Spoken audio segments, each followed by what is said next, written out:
maksud dan tujuan kamu tato itu buat apa gitu.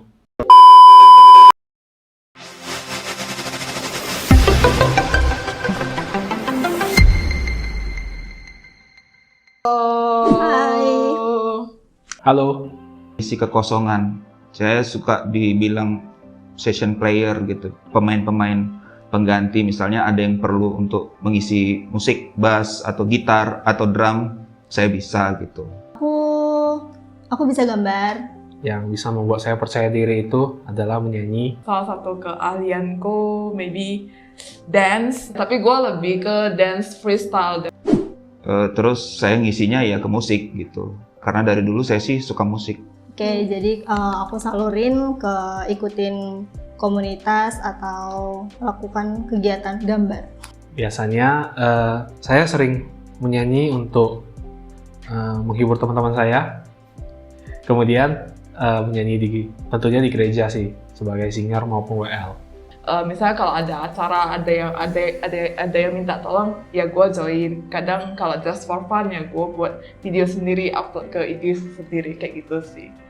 Seni itu sangat luas ya cakupannya ya, universal. Terus tapi seni itu yang bisa dinilai itu dengan rasa, dengan hati kita, dengan perasaan kita. Dimana seni itu adalah bahasa ungkapan yang diungkapkan, ada yang melalui musik, ada yang melalui lukisan, ada yang melalui suara. Ya benar-benar universal gitu, nggak tercakup satu hal aja ke musik juga, tapi ke tempat-tempat yang lainnya gitu, sangat luas gitu. Seni seperti teater, seni musik, seni tari. Karya seni yang kita bisa lihat yaitu visual, yang bisa kita dengar yaitu musik dan lagu gitu. Yang termasuk seni itu adalah memasak, karena memasak itu juga termasuk dalam seni. Baru kemudian lagu, suara dalam arti kita bernyanyi gitu, itu juga masuk dalam salah satu seni. Seni itu salah satu bagian dari ekspresi talenta ya. Karena talenta banyak sekali gitu kan, dan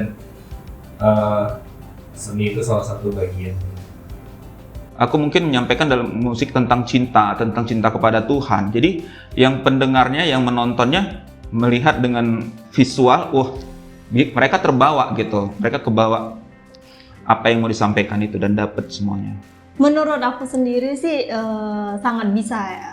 Contohnya dari bidang teater. Sambil drama, sambil kabarkan iman melalui. Jadi lakukan drama itu untuk kemuliaan Ya. Tuhan gitu.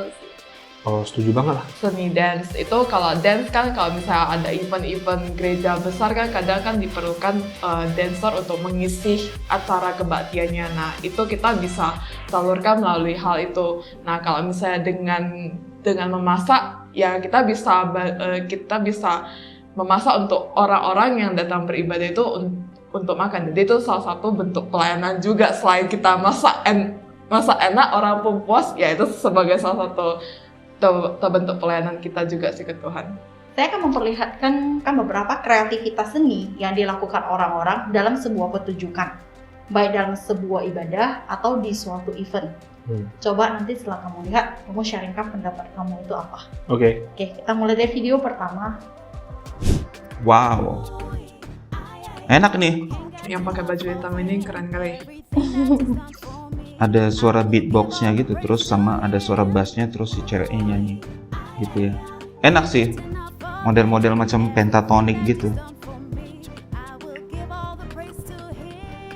Tanpa musik, menggunakan mulut saja bisa jadi instrumen yang mengiringi orang nyanyi. Sebuah akapela plus beatbox. Wow, Oke. Gambar seni pasir itu yang kemarin audisi yang menang itu.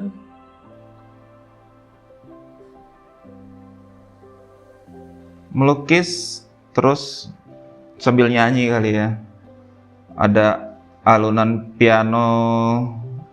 Tapi kalau mau dibilang sih ini susah-susah gampang ya gitu. Karena masa dari satu pasir tuh kayak Harus berkontinu idenya, terus, iya.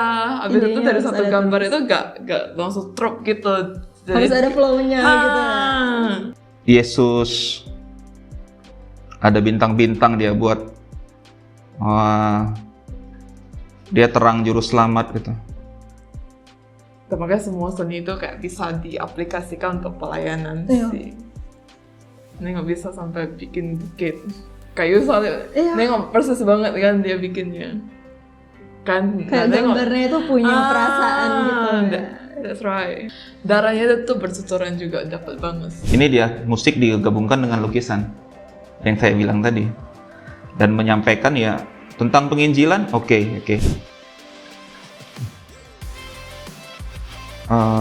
Kayaknya macam model karikatur zaman dulu nih, Vido Dido tahun 93. Tuhan katanya. Ini lucu banget nih. Tolong. Dia di ujung ini, di ujung apa? Jurang ya. Jadi per slide Iya. Iya banget. Kayak yang di webtoon gitu. Jadinya tinggal di play, dibikin satu video.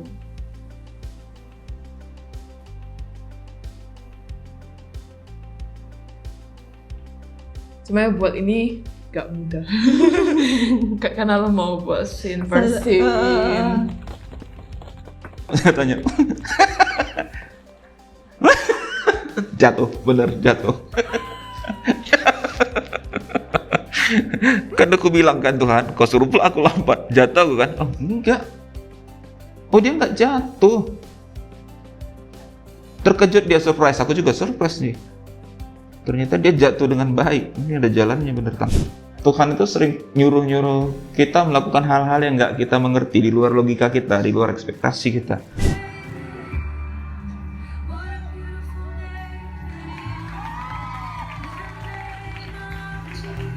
Jesus, oh dari bentuk tangan ya. Kayaknya entah berapa tangan ini ya. Apa ya namanya? Kayak like apa sih? Kayak di American Got Talent itu juga. Ini gambar apa lagi nih? Oh gambar malaikat ya. Atau orang terbang-terbang. Keren banget nih. Keren ya, Cak. Menurut aku pertama tadi tato. Oke. Tato ya. Tato kan sebenarnya dalam Alkitab kita dilarang sih merajah tubuh. Ya kehendak orang ya free will. Tuhan ngasih kehendak itu bebas sih. Kamu mau ekspresi kamu ya gimana ya terserah. Tapi sebenarnya kalau menurut saya, kalau dengan kita bertato kita termasuk penginjilan, nggak juga sih. Sebenarnya masa kita pakai cara-cara setan untuk menginjili? Kita pakai cara-cara Tuhan dong. Itu pastinya. Jadi ngapain bertato ya? Kalau bisa ya menginjili aja gitu, melalui perbuatan kita, kebaikan kita gitu. Kita tunjukkan gitu, kita ekspresikan. Tapi kalau ada yang mau menato, ya terserah, itu hak dia aja sih. Tato kayaknya macam seninya macam untuk ke dirinya sendiri sih. Pada dasarnya segala hal yang diciptain Tuhan di muka bumi ini adalah baik gitu. Baik tato, baik EDM, baik segala seni itu kembali ke tujuan, maksud dan tujuan orang itu melakukan seni itu gitu. Kembali lagi ke personal masing-masing sih. Dan menurut aku pernah nanya masalah tato ke satu pendeta, karena pribadi aku pernah kepikiran mau tato. Dan pendetanya bilang, maksud dan tujuan kamu tato itu buat apa gitu. Terus aku bilang, ya nggak apa-apa sih, untuk happy-happy aja. Aku bilang, aku suka sih gitu. Dan dia bilang, ya udah kamu doalah sama Tuhan. Kalau kamu damai sejahtera, silakan tato. Tapi kamu ingat, kamu ini pelayan Tuhan. Apakah tato itu bisa memberkati pelayanan kamu atau menjadi batu sandungan? Jadi kamu harus benar-benar mikirin itu. Jadi jangan sampai seni yang kamu dengan maksud senang-senang itu jadi batu sandungan terakhirnya. Gitu. Jadi ya berarti kembali lagi ke budaya kita. Kurang setuju atau kurang? Ya, kurang setuju ke arah sana karena kan kita sebagai anak muda Kristiani pasti kan kita sering mendengar yang namanya tubuhmu adalah bait Allah ya kan. Jadi kalau misalnya untuk tato sendiri kan berarti kan kita menggambar di tubuh kita. Ya. Tapi kalau untuk karya seninya mungkin aku senang sih lihatnya. Oke, seni tato. Lagi ngomongin seni tato gitu kan, dan ngomongin soal tato itu memang ya bisa jadi pro dan kontra gitu ya.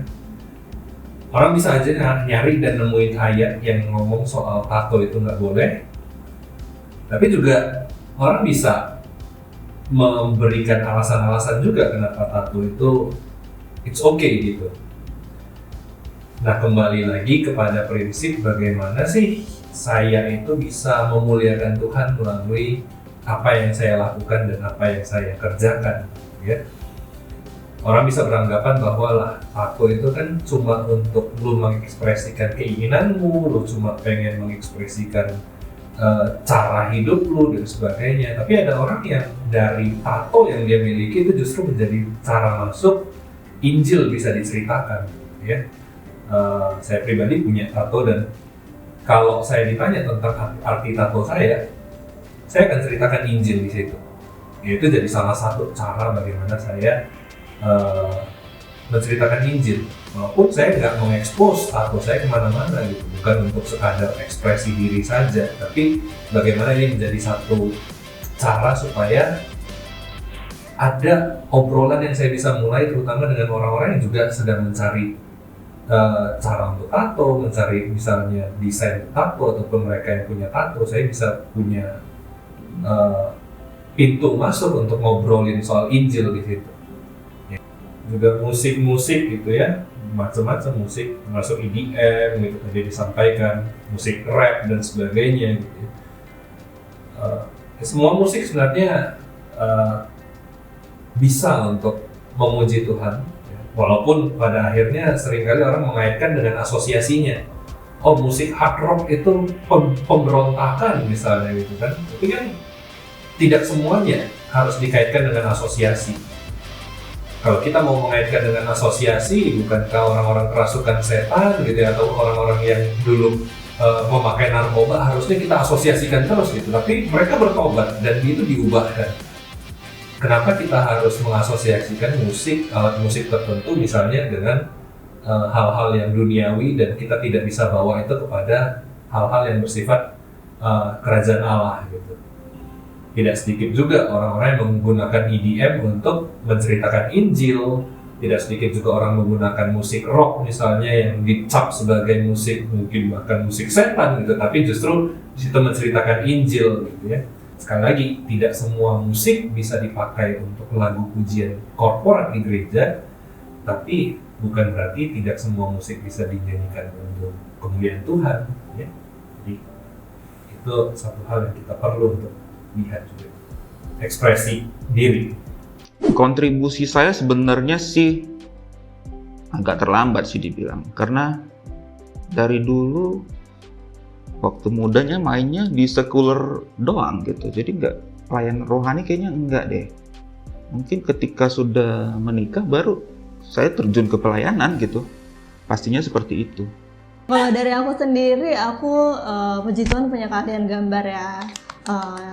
Dan aku pernah pakai itu untuk kegiatan Natal. Jadi tiap tahun di gereja aku sendiri ada pergantian tema gitu, tema tiap tahun. Jadi waktu itu aku gambar styrofoamnya dibentuk jadi huruf gitu. Jadi sebagai tema Natal di gereja. Kalau untuk masak sama dance sih ya oke lah, so far ya selama mereka kenyang, mereka bilang enak ya oke lah, buatku puas lah kan. Tapi kalau untuk menyanyi sih ya aku sadari sih, maksudnya ya kalau mau dibandingkan suara ya masih jauh sih, tapi ya tetap baik kita melayani untuk siapa, karena kita melayani kan untuk Tuhan kan. Jadi that's why maju terus, pantang mundur. Semangat. Thank you. Kalau cerita puas kayaknya nggak pernah bisa puas sih. Namanya seni. Jadi ya menurut aku ya namanya seni itu tidak ada batasan gitu. Jadi tidak ada batasan dan tidak ada yang namanya buruk sih. Musik kalau ketika lari kita sebut jazz. Kita kalau on tune, on tempo kita sebut klasik. Jadi menurut aku ya itu klise banget sih kalau kita mau bilang puas atau enggak gitu. Challenge apa ini? Aduh, inilah dia kan. Deng deng deng deng. Jadi ini mau sebaik satu lagu atau satu album? Terima kasih. Yesusku, buat anugerah yang kau beri. 3, 2, 1, go!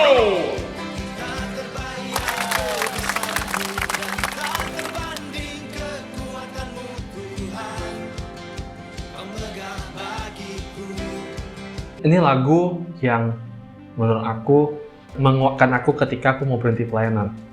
Hidup ini adalah kesempatan. Hidup ini untuk melayani Tuhan. Jangan sia-siakan waktu yang Tuhan beri. Hidup ini harus jadi berkah.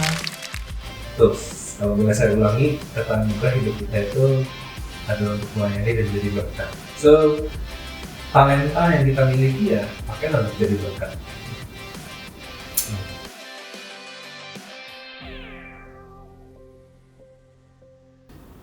Ya, express yourself, bicara soal talenta, bicara soal kemampuan, apa yang Tuhan berikan bagi kita, apa yang kita usahakan juga di dalamnya. Kita bisa teringat kembali dengan perumpamaan yang Tuhan Yesus berikan, ya, tentang 3 orang hamba yang dipercayakan dengan masing-masing talenta yang berbeda-beda, dicatat di dalam Matius pasal 25. Di situ kita bisa melihat dan merenungkan sebenarnya apa yang jadi problem of para hamba itu. Hamba yang pertama diberikan 5 talenta, hamba yang kedua diberikan 2 talenta, hamba yang ketiga diberikan 1 talenta.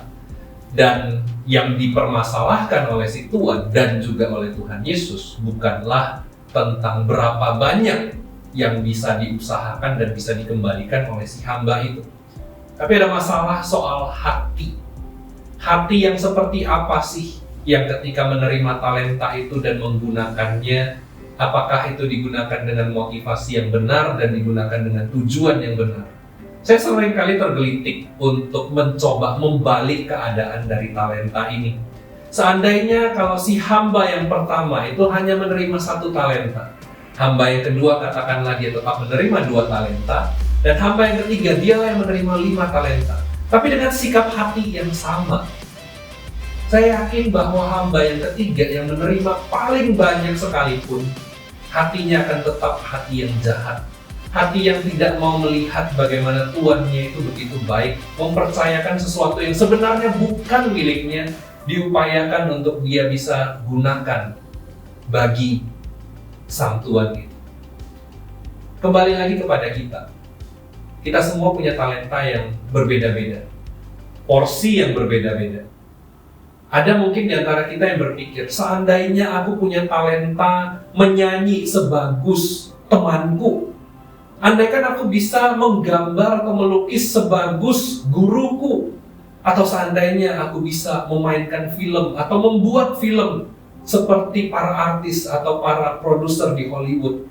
Seandainya aku punya talenta ini dan itu, ataupun seandainya aku bisa punya sebanyak mungkin talenta, bukankah aku bisa melakukan banyak hal buat Tuhan?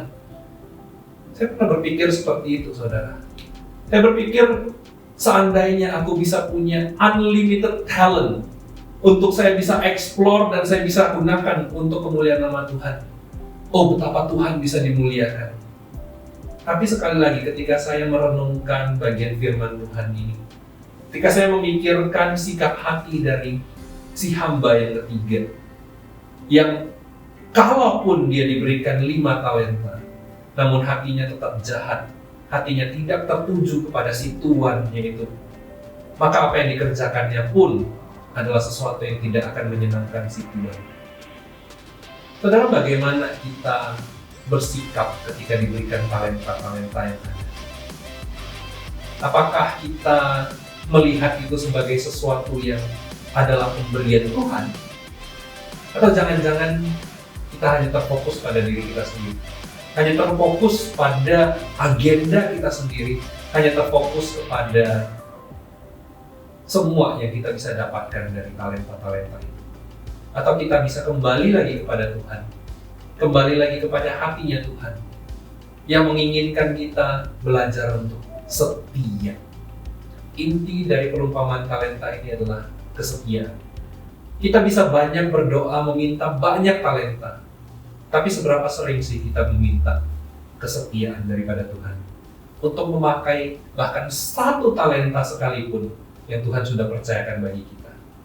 Saudara, saya yakin Tuhan akan jauh lebih senang apabila kita meminta kepada Tuhan kesetiaan untuk menggunakan talenta-talenta yang ada.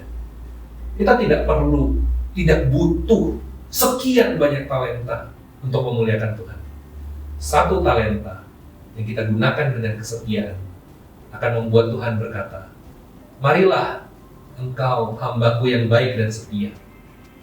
Nikmatilah kemuliaan Tuhan. Biarlah kita boleh belajar untuk menggunakan talenta yang Tuhan berikan bagi kita dengan setia. Jangan hanya minta kepada Tuhan, Tuhan berikan aku talenta. Tapi coba tanya kepada Tuhan, Tuhan talenta apa yang Tuhan berikan kepadaku? Dan berikan aku kesetiaan untuk memakainya demi kemuliaan Tuhan. Kiranya Tuhan boleh menolong kita sekalian. Hello guys, Sahabat Dogmapedia. jangan lupa untuk like, comment, dan subscribe. Seperti biasa, jangan lupa untuk like, comment, and subscribe channel ini. Jari-jari Anda dapat memberkati channel ini untuk menciptakan video-video yang lainnya. Dan nantikan video kami berikutnya.